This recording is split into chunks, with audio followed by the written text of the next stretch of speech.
మహేంద్ర సింగ్ ధోని రోజు ముంబైలో కార్యక్రమంలో తను మాట్లాడుతూ తన సహచరులతో, మనం ఉన్నత పదవిలో ఉన్నంత మాత్రాన గౌరవం మనకు రాదు, లేకపోతే మనం కూర్చున్న కుర్చీ మనకు గౌరవాన్ని తీసుకొచ్చి పెట్టలేదు, లేకపోతే మనం సంపాదించిన ర్యాంకులేవి మనకు గౌరవాన్ని తీసుకురాలేదు, కానీ మన ప్రవర్తన మనకు లోకంలో గౌరవాన్ని తీసుకొస్తుంది.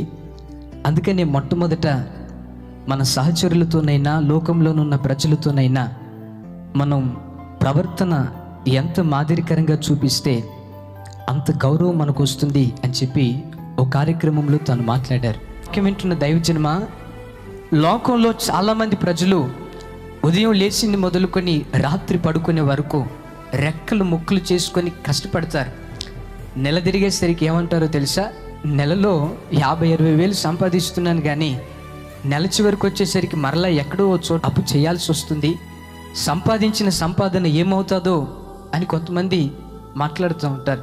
ఈ రాత్రి వాక్యం వింటున్న నీ జీవితంలో కూడా ఒకవేళ నీ పరిస్థితి ఇదేనేమో ఒకసారి ఆలోచించు.